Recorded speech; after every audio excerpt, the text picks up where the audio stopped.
नमस्कार, आप देख रहे हैं आप तक न्यूज। मैं हूं संजीव और आइए एक बार फिर से वीआईपी के प्रमुख मुकेश सहनी और केंद्रीय मंत्री चिराग पासवान की बड़ी खबर सामने लेकर आया हूं। 2025 के विधानसभा चुनाव से पहले अगर चिराग पासवान महागठबंधन के तरफ से मुकेश सहनी को अगर अपने पाले में करने की कोशिश करते हैं तो कितनी सीटें मुकेश सहनी को दे सकते हैं, किन किन सीटों पर चिराग पासवान और मुकेश सहनी असर डाल सकते हैं, मुकेश सहनी के आने से कितनी सीटों का फायदा चिराग पासवान को हो सकता है, एनडीए को कितना फायदा हो सकता है और महागठबंधन को कौन कौन सी सीटों पर इसका सबसे बड़ा असर हो सकता है। आइए आज इसी खबर को हम जानने की कोशिश करते हैं। जो विश्लेषण हम सामने आपके लेकर आए हैं, आज इसी के ऊपर चर्चा करने वाले हैं। बता दें कि वीआईपी के प्रमुख मुकेश सहनी और केंद्रीय मंत्री तथा लोजपा रामविलास के राष्ट्रीय अध्यक्ष चिराग पासवान दोनों के वापस आने की बड़ी संभावना है। आपको बता दें कि 2020 के चुनाव में नीतीश कुमार को हराने में चिराग पासवान ने काफी ज्यादा मदद की थी और चिराग पासवान की वजह से नीतीश कुमार काफी पीछे रह गए थे और बीजेपी काफी आगे निकल चुकी थी। लेकिन उस वक्त 2020 के विधानसभा चुनाव में वीआईपी के प्रमुख और बिहार के पूर्व मंत्री मुकेश सहनी एनडीए का एक अहम हिस्सा थे और उन्होंने जो विधानसभा की सीटें जीती थी, हालांकि बाद में उनके जितने भी विधायक थे सभी जाकर बीजेपी से मिल गए थे, लेकिन उस समय मुकेश सहनी एनडीए की तरफ से सबसे बड़े और सबसे हीरो नेता थे। क्योंकि हम ये बात इसलिए कह रहे हैं क्योंकि 2020 के चुनाव में मुकेश सहनी को जो भी विधानसभा की सीटें मिली थी उन सभी सीटों पर उन्होंने विजय हासिल की थी। अब एक बार फिर से महागठबंधन में रहने के बावजूद मुकेश सहनी को तोड़ने का प्रयास किया जा रहा है। मुकेश सहनी को एक बार फिर से एनडीए में वापस लाने का प्रयास किया जा रहा है और ये जो मुहिम है ये चिराग पासवान के द्वारा ही करने की कोशिश की जा रही है। अब देखना काफी दिलचस्प है कि चिराग पासवान क्या मुकेश सहनी को एक बार फिर से एनडीए में वापस ला सकते हैं। हालांकि मुकेश सहनी कई मौकों पर और कई मुद्दों पर चिराग पासवान का विरोध कर चुके हैं, नीतीश कुमार का विरोध कर चुके हैं, यहां तक कि उन्होंने बीजेपी के कई फैसलों पर अपनी नाराजगी जताई है, ऐतराज किया है। साथ ही साथ मुकेश सहनी का जो सबसे बड़ा मुद्दा है निषादों के आरक्षण को लेकर, क्योंकि उनका कहना है कि बंगाल में जब निषादों का आरक्षण मिल सकता है तो फिर बिहार और उत्तर प्रदेश झारखंड में निषादों का आरक्षण क्यों नहीं मिल सकता है। क्योंकि निषादों के आरक्षण के इर्द गिर्द ही मुकेश सहनी की जो पूरी राजनीति है वो घूमती है, उसी के चारों ओर उनका बयान भी आता है। लेकिन अब एनडीए के अगर पाले में मुकेश सहनी आने में कामयाब हो जाते हैं तो आखिर मुकेश सहनी को कितनी सीटें मिल सकती है, चिराग पासवान उनको कितनी सीटें दिला सकते हैं, कितनी सीटों पर बीजेपी को फायदा हो सकता है। आपको बता दें कि चिराग पासवान ने बहुत पहले भी इस बात की ओर इशारा किया था कि मुकेश सहनी को लाने का पूरा प्रयास किया जा रहा है। बता दें कि बिहार की सियासत में नए गठबंधन की एक बार फिर से हवा उठने लगी है। विकासशील इंसान पार्टी यानी वीआईपी के अध्यक्ष मुकेश सहनी अगर लोक जनशक्ति पार्टी रामविलास के प्रमुख चिराग पासवान के साथ आते हैं तो उन्हें कितनी सीटें मिल सकती है, यह सवाल अब राजनीतिक गलियारों में चर्चा का विषय बना हुआ है। मुकेश सहनी बिहार में निषाद समुदाय के सबसे बड़े नेता माने जाते हैं, जिनकी अच्छी खासी पकड़ पूर्वी और उत्तर बिहार में भी है। 2020 के विधानसभा चुनाव में उन्होंने एनडीए के साथ मिलकर 11 सीटों पर चुनाव लड़ा था, जिसमें उनकी पार्टी ने 4 सीटें जीतने में कामयाब हासिल हुई थी। हालांकि बाद में उन्होंने महागठबंधन का साथ दिया, लेकिन 2024 के लोकसभा चुनाव को देखते हुए उनकी रणनीति बदल सकती है, ऐसी संभावना जताई जा रही है। अब अगर चिराग पासवान और मुकेश सहनी साथ आते हैं तो यह गठबंधन युवा और ओबीसी वोटर्स को आकर्षित कर सकता है। राजनीतिक जानकारों के मुताबिक अगर एनडीए या अन्य गठबंधन में यह गठजोड़ होता है तो मुकेश सहनी को 5 से 7 सीटें मिल सकती है विधानसभा में, जो 2020 के विधानसभा चुनाव में 11 हुआ करती थी।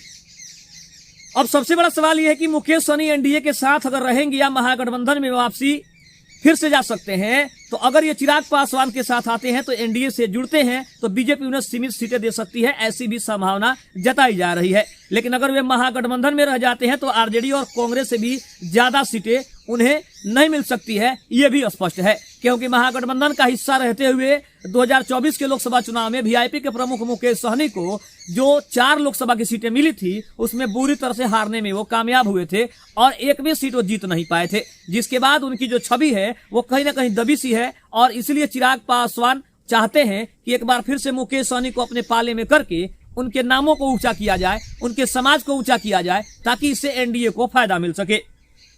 अब राजनीतिक विशेषज्ञों का मानना है कि अगर चिराग पासवान और सहनी साथ आते हैं तो बिहार में ओबीसी और दलित वोट बैंक को मजबूत करने की जो रणनीति है वो और ज्यादा बल पकड़ सकती है। इससे बिहार की सियासत में बड़ा फेरबदल हो सकता है और दोनों नेताओं की सौदेबाजी की ताकत भी बढ़ सकती है। एक तरफ अगर बात किया जाए तो कहीं ना कहीं चिराग पासवान और एक तरफ मुकेश सहनी, दोनों दलित वोटर्स की कहीं ना कहीं आप सबसे बड़े राजनेता माने जाते हैं। एक तरफ निषादों के सबसे बड़े नेता मुकेश सहनी माने जाते हैं, तो वहीं दलित पिछड़ा, अति पिछड़ा जो जाति के वोटर्स है उसके सबसे बड़े नेता चिराग पासवान को माना जाता है। अब दूसरी तरफ अगर हम बात करें तो मुकेश सहनी बिहार में निषाद समुदाय के बड़े नेता है। इसके अलावा अगर बात करें तो सबसे बड़ा सवाल यह है कि महागठबंधन में रहते हुए मुकेश सहनी को कितनी सीटें मिल सकती हैं, और अगर वहीं एनडीए में वो आते हैं तो उनको कितनी सीटों का फायदा हो सकता है। तो 5 से 7 सीटें एनडीए की तरफ से उनको दी जा सकती है अगर एनडीए का हिस्सा बनते हैं, चिराग पासवान अगर अपनी पार्टी में शामिल करते हैं तब की बात है।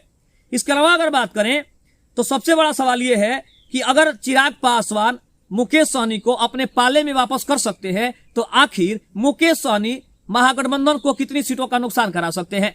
सबसे बड़ा सवाल यह है कि 50 से 60 सीटों पर निषादों का जो सबसे बड़ा समूह है वहां पे प्रभावित करने की जो बड़ी रणनीति है, जो जानकारी है वो सामने आती है, जहां कहा जा रहा है कि 50 से 60 सीटों पर निषाद काफी ज्यादा असर डालते हैं बिहार की राजनीति में, विधानसभा के चुनाव में।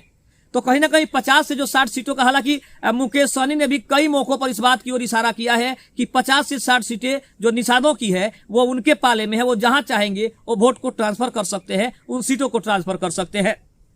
अब दूसरी बात यह है कि अगर यह गठबंधन बनता है तो बिहार की उन सीटों पर खास असर डाल सकता है जहां निषाद, पासवान और अन्य पिछड़ा वर्ग समुदाय का प्रभाव है। और संभावित असर वाली सीटें कौन कौन सी हो सकती है? सबसे पहले पूर्वी बिहार की अगर बात करें तो वहां पे कटिहार, पूर्णिया, अररिया और सुपौल यहां पे असर डाल सकते हैं। दूसरा अगर बात करें तो उत्तर बिहार में मुजफ्फरपुर, सीतामढ़ी और मधुबनी में इन सीटों पर असर मुकेश सहनी की वजह से हो सकता है। अगर तीसरी बात करें तो मिथिलांचल और सीमांचल, जहां पे दरभंगा, किशनगंज और मधेपुरा, ये 3 ऐसी सीटें हैं जहां निषादों का जो प्रभाव है वो ज्यादा माना जाता है। इसके अलावा अगर बात करें तो तिरहुत और मगध क्षेत्र ऐसा है जहां समस्तीपुर, पटना ग्रामीण और नालंदा, ये अति पिछड़ा निषाद समाज का जो प्रभाव है यहां इन सब सीटों पर सबसे ज्यादा माना जाता है। अब बीजेपी के लिए चिराग और मुकेश का गठबंधन एक मजबूत सहयोगी दल बन सकता है, खास करके अगर वे महागठबंधन के ओबीसी और दलित वोटर्स में सेंध लगाने में कामयाब होते हैं। हालांकि सीट शेयरिंग पर बीजेपी अपने सहयोगी दलों को बहुत ज्यादा सीटें देने में संकोच कर सकती है, क्योंकि दिल्ली विधानसभा में भी बीजेपी ने देखा कि जहां कुमार की पार्टी जदयू को 2 सीटें मिली, एक भी सीट जीतने में कामयाब नहीं हुए। चिराग पासवान को भी 1 सीट मिली थी देवली में, वहां भी चिराग पासवान के कैंडिडेट चुनाव हार गए। और उसके अलावा अगर बात करें तो झारखंड में चिराग पासवान की पार्टी को तिरहुत से मिला था, जहां उनके कैंडिडेट जीतने में सफल हुए। तो कहीं ना कहीं चिराग पासवान के ऊपर बीजेपी दाव खेल सकती है, लेकिन नीतीश कुमार और अन्य सहयोगी पार्टियों को बीजेपी कम से कम सीट देना चाहती है। दूसरी तरफ यह है कि अगर यह गठबंधन बनता है तो इसका सीधा असर आरजेडी के MY समीकरण यानी मुस्लिम यादव समीकरण पर भी असर पड़ सकता है, और निषाद और पासवान वोट बैंक के बिखरने से तेजस्वी यादव की रणनीति को एक बड़ा झटका लग सकता है। यानी स्पष्ट है कि चिराग पासवान किसी भी कीमत पर निषादों को अपने पाले में करना चाहते हैं, मुकेश सहनी को अपने पाले में करना चाहते हैं, और यही कारण है कि चिराग पासवान मुकेश सहनी को किसी भी कीमत पर अपनी पार्टी या तो लोजपा रामविलास में या फिर आरजेडी यानी महागठबंधन में जाकर अपने एनडीए में करना चाहते हैं, ताकि इतने सीटों का जो नुकसान एनडीए को दिख रहा है वो फायदा एनडीए को हो सके। खबर आपको कैसी लगी कमेंट में जरूर बताइएगा। तब तक के लिए धन्यवाद। जय हिंद, जय भारत।